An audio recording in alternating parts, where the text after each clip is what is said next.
What is the most valuable item you will ever purchase?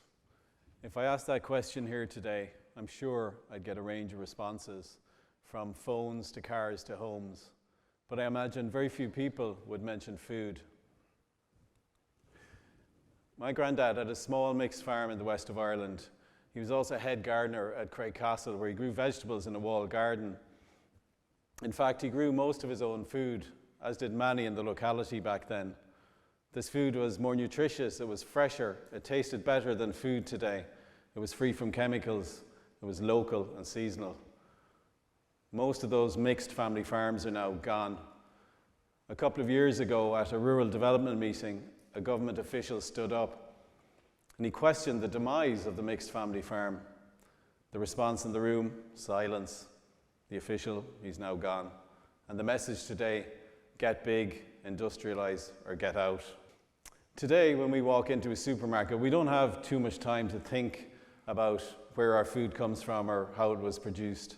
And those shiny plastic packs that line the supermarket shelves, they do an amazingly good job at giving us the impression that our food system is limitless and vibrant and fair. These same giant retailers and the global corporations that supply them have disconnected us from our food. And in fact, they've been complicit in devaluing our most valuable commodity, food. Since my granddad's day in the early 1950s, our food system has changed unrecognizably. It has undergone a green revolution. And this green revolution, ironically, has left our food system broken. Genetically modified organisms, giant monocultures, pesticides, herbicides, artificial fertilizers, and factory farms dominate our modern global supply chain. Think again about all those plastic packs lining the supermarket shelves. And the term green revolution is always a term that struck me as a little bit odd, especially when you consider what we understand by the term green today. In fact, it moved our growing system from a natural-based approach to a chemistry-centric approach. Now, I'm an organic farmer, right? But I haven't always been. In fact, and quite ironically, I was an organic chemist. I have a PhD in chemistry from Cambridge University. I've worked in the pharmaceutical and the chemical and the biotech industries before leaving to follow my passion. But I suppose it's fair to say I know a thing or two about chemicals. Today, we use chemicals to force nature to behave in the way we want. We try to impose factory-type controls on a natural environment that we rely on for our food. But nature is not a factory, and the same rules do not apply. We cannot expect to spray chemicals indiscriminately on our land and on our food and not expect a fallout. So our food system needs to change. And it needs to change in a way that protects the planet and allows us to produce healthy, chemical-free food for all. But as the argument goes, won't all this planet-protecting, healthy, chemical-free food cost more? And we hear about how food prices cannot go up and they mustn't go up. And doesn't our modern industrial agricultural system provide good, cheap food anyway? Well, on the good and cheap, I would disagree. And if we dig a little deeper, we soon discover that maybe the question we should be asking ourselves is not, can we afford better, healthier food? But in fact, what is the true cost of cheap food? Today, massive monocultures dominate vast tracts of our planet, producing low-value, highly subsidized, cheap food. In fact, most food products are subsidized to the tune of $540 billion in grant aid. Global government subsidies, if the current system is not reformed, are on track to soar to $1.8 trillion by 2030. And 90% of these subsidies are given to agriculture that damages people's health, fuels the climate crisis, destroys biodiversity, and drives inequality by excluding smallholder farmers. The biggest greenhouse gas emitters, beef and dairy, receive the largest subsidies. And these are usually produced by large industrialized agricultural groups that access the grant aid. So our taxes essentially subsidize a food system that keeps unhealthy food cheap and healthy food more expensive. If we funneled more of those subsidies into healthy food, then the price would come down. Not only that, but a recently commissioned UN report states that there are $10 trillion of hidden social, environmental, and health costs in our food and farming systems. These include the hidden costs of greenhouse gas emissions that fuel the climate crisis and hidden health costs associated with an unhealthy diet. And I don't think we can talk about the food system without talking about the climate crisis. Modern industrial agriculture contributes 30% of all greenhouse gas emissions. It is the leading driver of biodiversity loss on our planet, and it consumes 70% of the world's freshwater supplies. Not only that, in a world where climate shocks are increasing in ferocity and frequency, it is less resilient. How we use our land and what we grow is inextricably linked to our future. The simple fact is, if we continue to consume a meat-heavy diet like we do today, with a population prediction of 10 billion by 2058, we'll run out of land. We simply cannot continue on our current trajectory. So what we grow is crucial. But here's the interesting thing. If you look at purely calorific output per acre, then the amount of meat we can produce on a piece of ground is roughly 1/10 of the amount of plant matter we can create on the same piece of ground. Meat from cows is the least efficient food source. 1 acre produces only 9,000 grams of protein and 250,000 calories. Whereas if you take, say, potatoes, for example, that produces 180,000 grams of protein and 7.5 million calories. That's 20 times the amount of protein and 30 times the amount of calories from the same piece of ground. So we need to move from a land-intensive animal protein to land-efficient plant protein, and we need to do so without chemicals. So it's a no-brainer. Growing vegetables and plant-based crops requires vastly reduced land area to produce the equivalent protein and calories.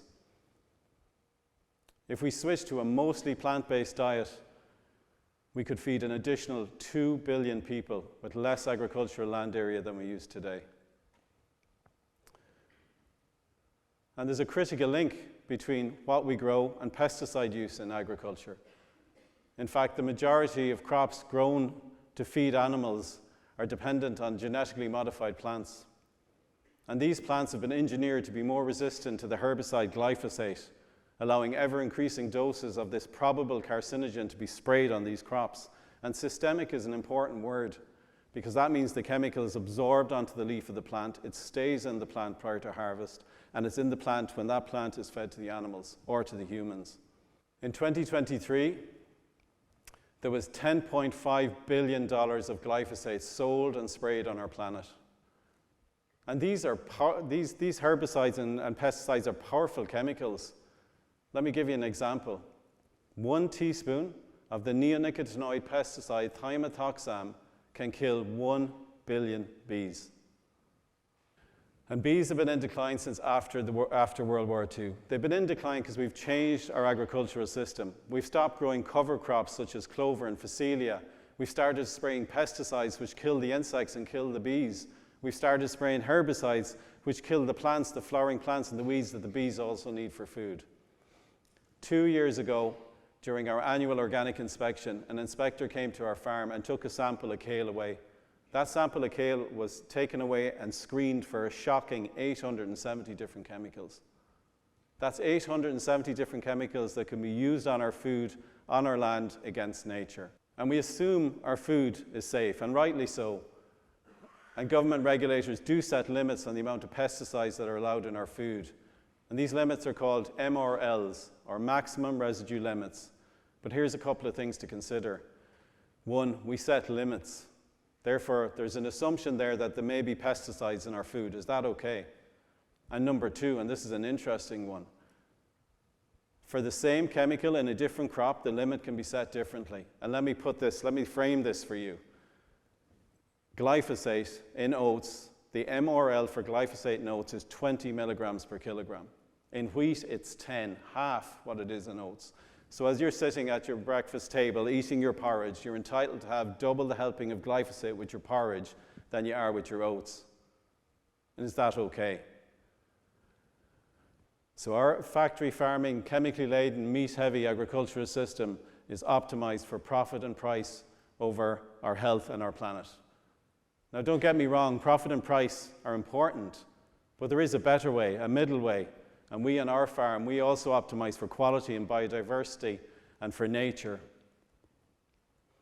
And producing food whilst following methods that restore nature, restore our soils, and restore our health, this is the future.